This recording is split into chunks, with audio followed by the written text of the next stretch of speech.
First and foremost, it just revealed the kind of character that we have. The toughness.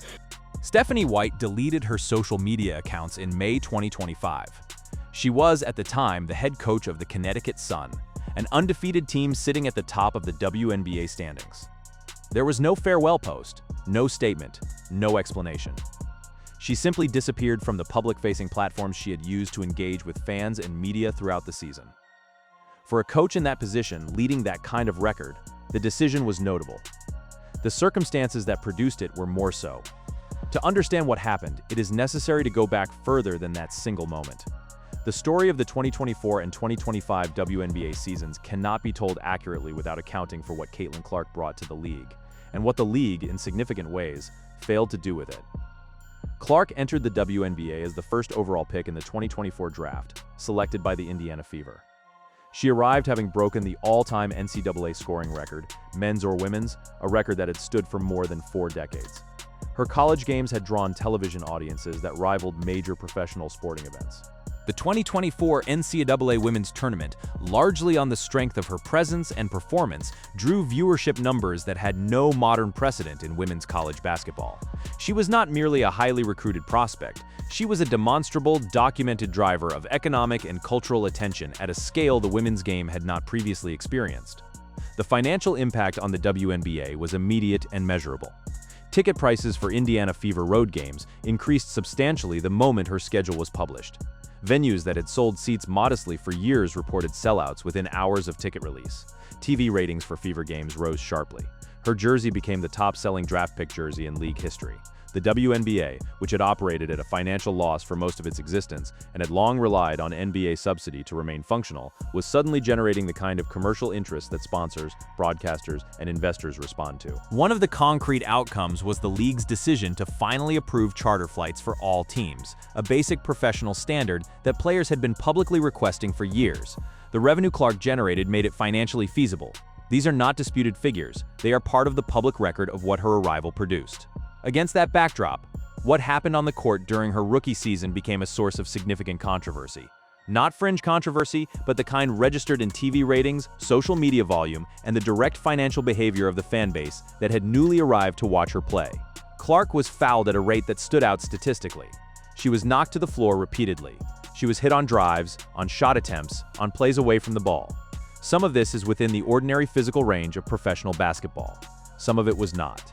The question fans and analysts began raising was not whether Clark experienced rough play, that is part of any professional league, but whether the response from officials, from opposing coaches, and from the league office was proportionate and consistent with how other players, particularly stars, are protected.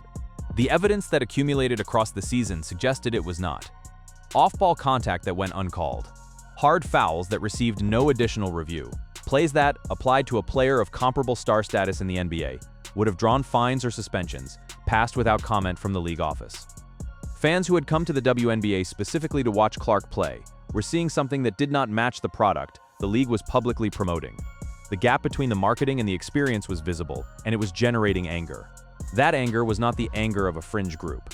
It was the anger of a newly expanded audience. The people who had, for the first time, turned the WNBA into a league with genuine mainstream viewership. These were not longtime fans of the sport venting in familiar channels.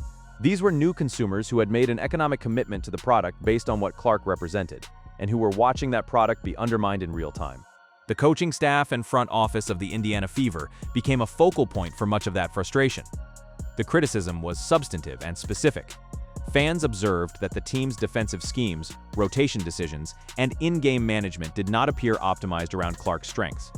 There were questions about whether the people responsible for putting Clark in position to succeed were doing that job competently.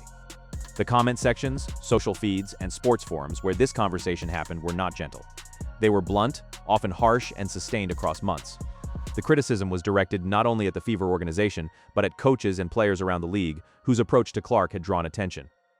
Stephanie White's Connecticut Sun were among the teams that played the Fever during this period. The game in question drew significant online reaction.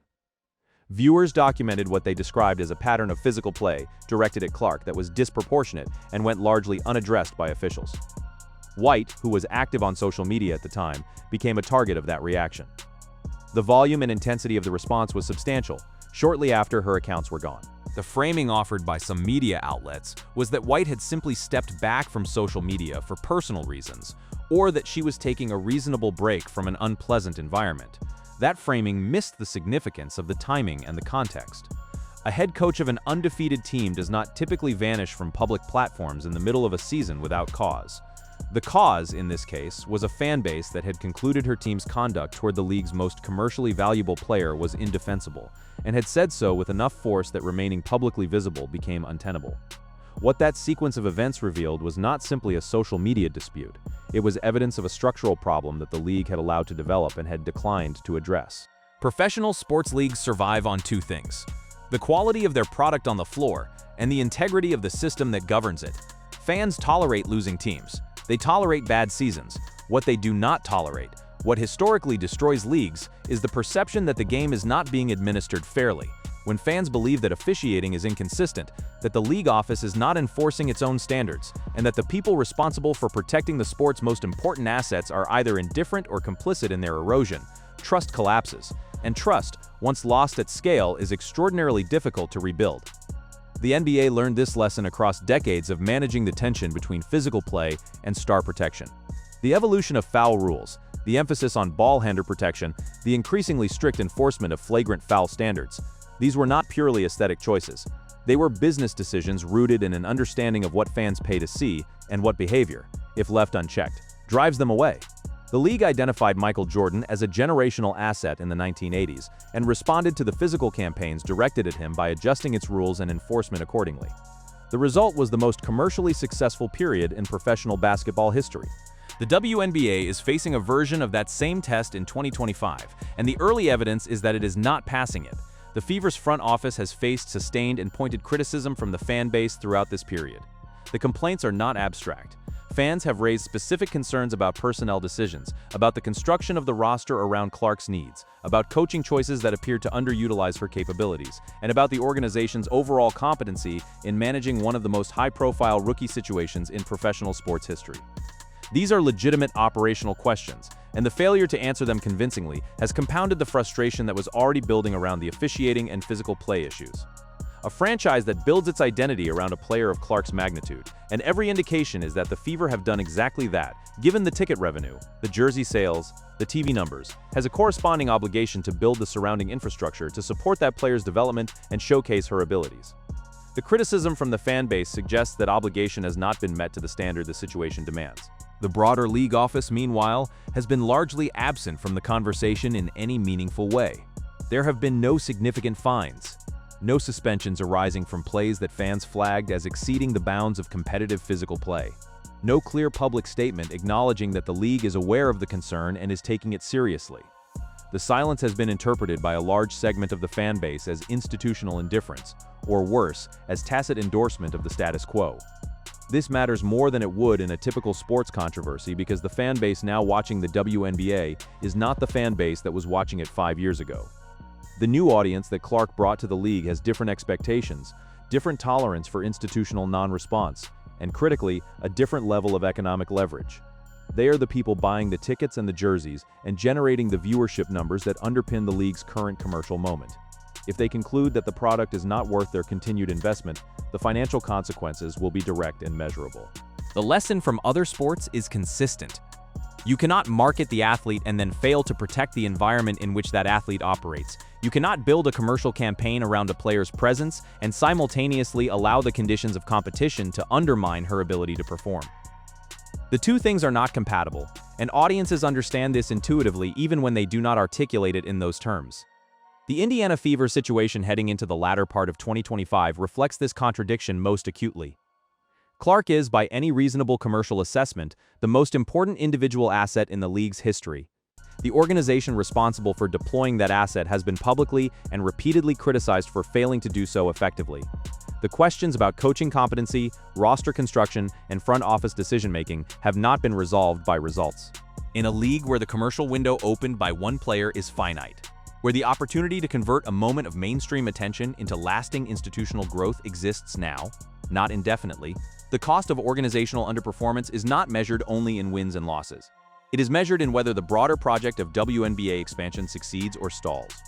White's departure from social media is a small event in the context of that larger picture, but it functions as an illustration of how badly the league has miscalculated its relationship with its new audience. The fans who drove her off those platforms were not a mob acting irrationally. They were consumers who had watched a pattern of behavior, formed a judgment about it, and expressed that judgment with the tools available to them. That their expression was harsh is a reflection of how strongly they feel about what is being done and not done to protect the player whose presence changed the league's fortunes. The WNBA does not lack historical precedent for how to handle this. Every major professional sports league has faced moments where the gap between institutional behavior and fan expectation became publicly visible. The leagues that navigated those moments successfully did so by taking the feedback seriously, adjusting their standards, and communicating clearly to the audience that the issues had been heard and were being addressed. The leagues that failed to do so, that retreated into institutional silence or defensive framing, paid for it in erosion of public trust and, eventually, commercial decline. What the WNBA does from here will determine whether the expansion of the past 2 seasons becomes a permanent elevation of the league's profile or a temporary spike that fades as the audience concludes the product is not worth maintaining. The answer depends on decisions that are entirely within the league's control. Tighter officiating standards, consistent enforcement of conduct rules, transparent communication about how violations are handled, and organizational accountability from franchises whose management of their players falls below the standard the moment requires. None of that is complicated in principle. Executing it requires institutional will, a willingness to prioritize the long-term health of the product over the short-term comfort of avoiding difficult decisions. Whether the people currently running the league possess that will is a question the next several months will answer. What is already clear is that the audience is watching, is engaged, and is not willing to accept a standard of management that treats the league's most valuable asset as expendable. Stephanie White learned that in May 2025. The lesson, if the league is paying attention, applies much more broadly than one coach's social media presence. It applies to the entire apparatus responsible for delivering a product that millions of new fans have decided, for the first time, to care about. That decision can be reversed. The fans who made it have demonstrated, through their behavior in exactly this kind of situation, that they are entirely willing to reverse it. The question is whether the league will give them a reason to stay. The record at this point is not encouraging, but the record can be changed. Fines can be issued, suspensions can follow, standards can be articulated and enforced. The Fever's front office can be held to a higher standard of organizational competency commensurate with the asset they have been given to develop. These are not radical interventions, they are the baseline requirements of running a professional sports league with a serious commercial future. What happened to Stephanie White's social media accounts in May 2025 was not the story, it was a symptom. The story is whether the institution that employs her and the league that governs her team's conduct understands why it happened and what it means. The fans who made it happen understand exactly what they were saying. The question now is whether anyone in a position to act on it is listening.